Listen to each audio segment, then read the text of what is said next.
Good morning guys and welcome to 5th generation hobby shop. Welcome to another quick review. May bago na naman tayong i-review na pistol.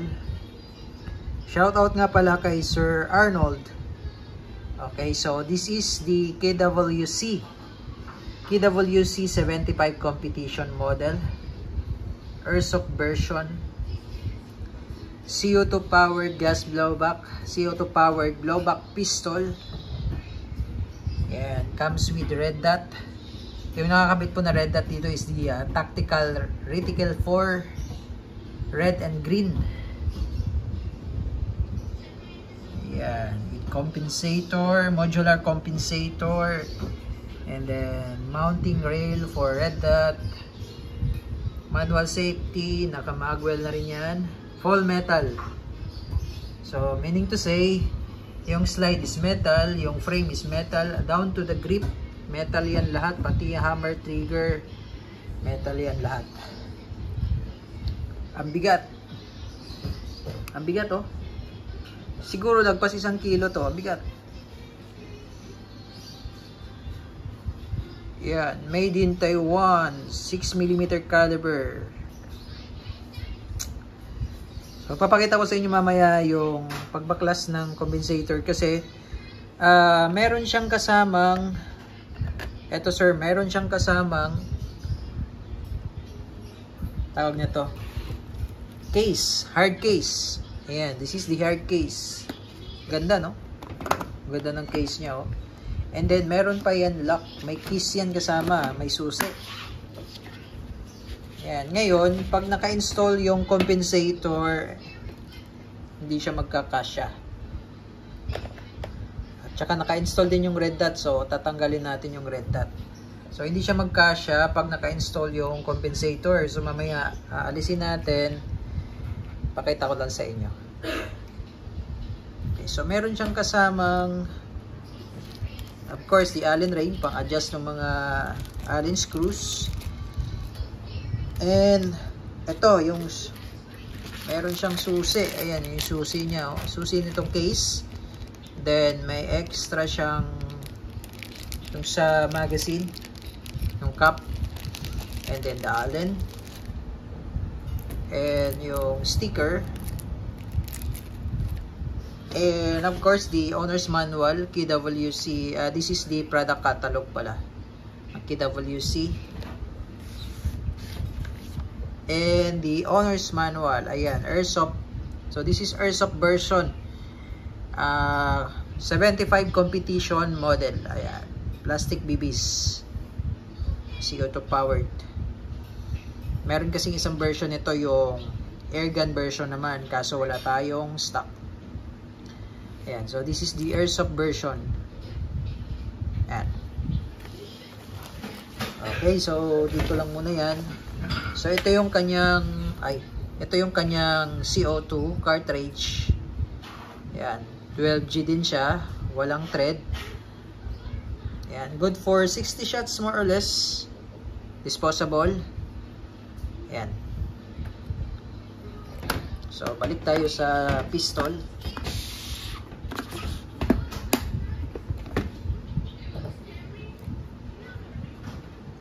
Okay. Oh, ganda oh. Subukan natin timbangin kung gaano kabigat po ito. Kasi napakabigat niya talaga.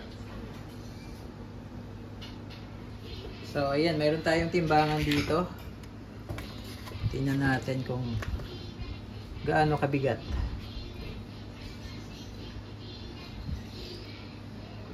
Okay. Kasama yung red dot optic. So, nasa 1.55. Oh, bigat 1.55. Hindi makita. Wait. Ayan, so nilipat ko lang yung camera angle para makita nyo po. Ayan, ulitin natin. Ayan, nasa 1.50.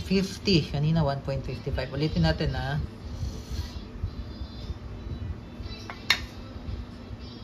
Ayan, 1.55. Diba? Isang kilot kalahati. Almost 2 kilos na. Bigat. 1.55.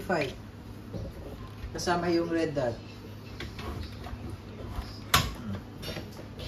Kasama na rin yung magazine. Ayan, bigat niya, no? Ito magazine niya is CO2 powered 22+1. Ayan. So, ito yung cap. Diba mayroon siyang extra na isa.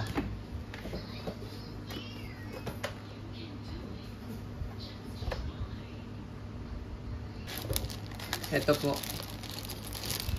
Yung extra cap niya. Yung sa CO2. So, paglalagyan nyo siya ng CO2, ayan lang. Yan, tapos i-insert nyo dito yung CO2.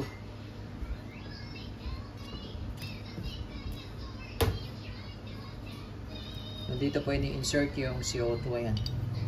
Ayan, tapos kagandahan niya, meron siyang extra cup. Kasi ito parang ano lang to eh, aluminum. Aluminum lang, baka katagalan nababasag. Ayan, meron siyang extra.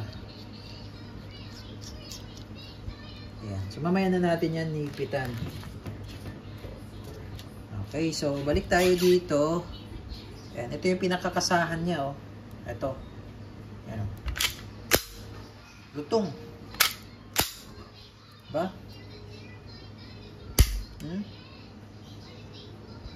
Lutong. Tapos ito, asa natin, ito yung safety. Ayan, safe. Yan naman yung fire. Ayan. So, ambidextrous siya. Manual safety, ano. Kabilaan yan. Ayan. Talagang mabigat. Kahit walang magazine, mabigat pa din. Ayan. So, pang-competition siya. Maganda siya pang-competition. Itong, yung red dot na kasama. Ito, kasama na po ito. Yung red dot optic. Tactical Reticle 4. Ito po yung red and green pala to. Red and green. So, ayan, papakita ko sa inyo. Ito yung adjuster. Ayan. So, green sa green. Pakita ko sa inyo yung green. Ayan, yung green. Ayan. Tapos, meron siyang iba't ibang reticle. Ayan. Ayan naman yung green dot. Ayan yung green dot. Tapos, ito yung circle with the dot. Circle with the dot. Tapos crosshair, yan yung crosshair, hindi lang masyadong ano sa camera. Lagyan natin. Yan, crosshair yan, hindi lang masyadong ano sa camera. Tapos ito naman, crosshair with circle. Ayan, so hinaan natin, baka masyadong malakas. Ayan, so meron siyang level 5 adjustment, yung red dot up to level 5 yan, red and green yan.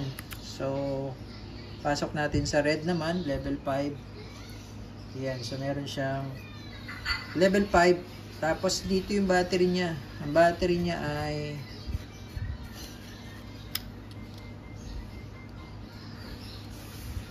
2032 lithium battery. Madali naman hanapin yan, 2032. Tapos andito yung adjuster ng windage, and this one is the elevation, up and down and left and right. So mamaya isi-zero natin to, di pa to naka-zero, isi-zero natin mamaya.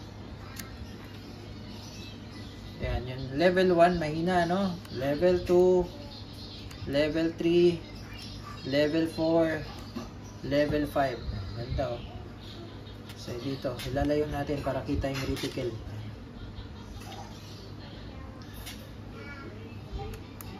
Ayan. Ayan yung crosshair.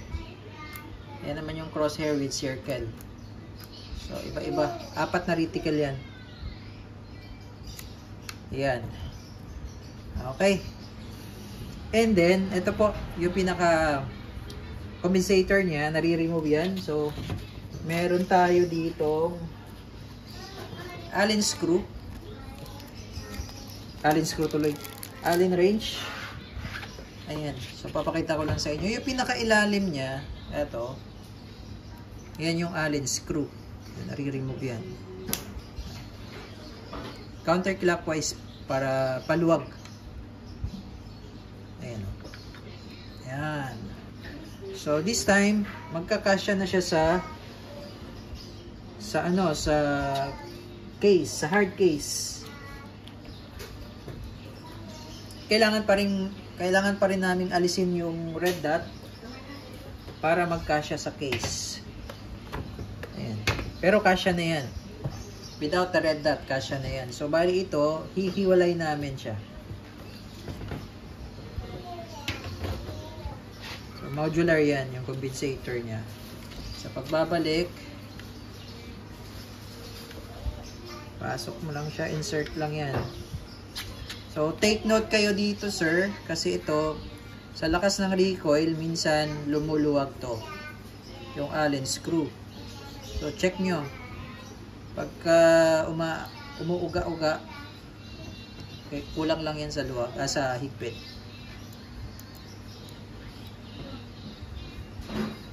Ayan. So, okay na siya. Okay. So, ano pa ba? Ganda niya, ang bigat. Ganda. So, testing, lagyan natin ng CO2. And,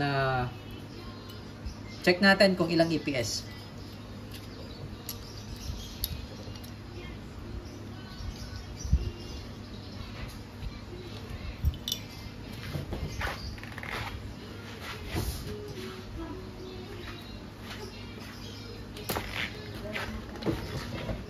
So, bali, patakan lang natin to ng oil, silicone oil. Pasok yung CO2. Then, yung cap. So, pag maglalagay kayo ng cap, ituon nyo muna yung thread. Baka kasi pag gumamit kayo agad ng screw, ng Allen wrench tool, baka mamaya hindi hindi pasok yung thread, masisira.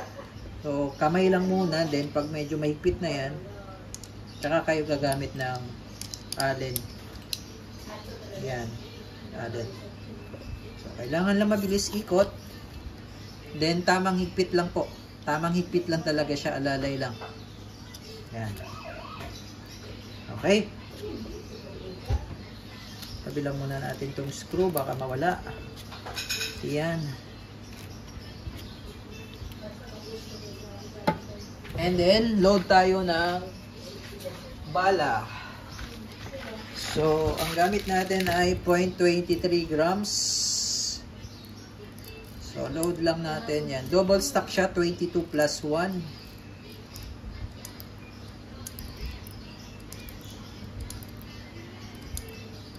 Maganda siya pang laro-laro. Saka malakas ang recoil nito kasi CO2 po ito compared to green gas. Mas malakas ang recoil niya. Saka yung spring niya, matigas talaga. So, pwede mo siya punuin. Ayan. Okay, so kailangan po walang alternating dapat, walang space yan. Kailangan alternating. Ayan. Okay? So, testing. Test natin yung EPS.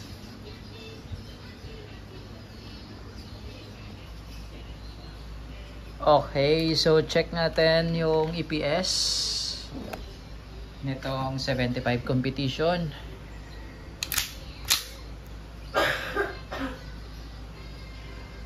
Okay, firing. Oh, 945.9. Ulitin natin. Oh, 1581. Ulitin natin ha, baka CO2 lang yung nababasa niya, yung hangin.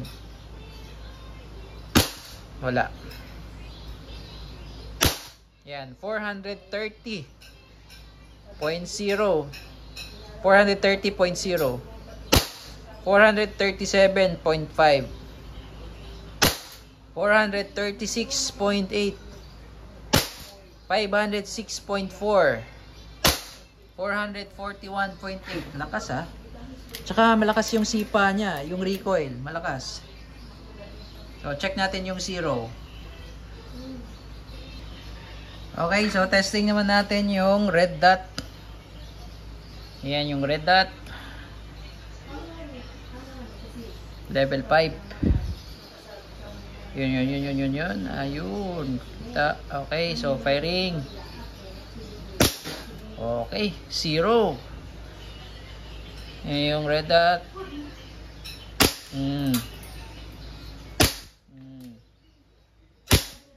Ganda ng grouping, eh.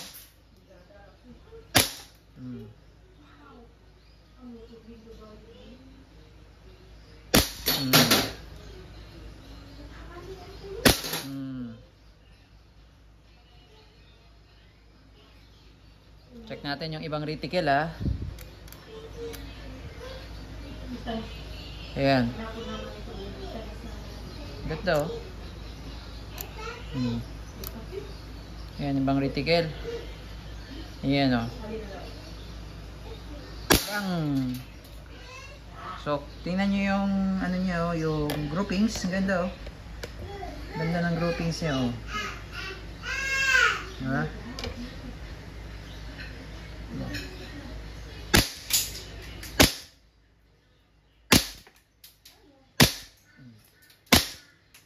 Diba? Ganda ng groupings niya. So, ubusin natin yung bala hanggang sa mag-lock. Yung reticle niya, oh. Kitang-kita siya dito. Kanina hindi siya kita. Ayan, lipat natin yung reticle. Ayan yung crosshair. Then, yan yung circle with a dot.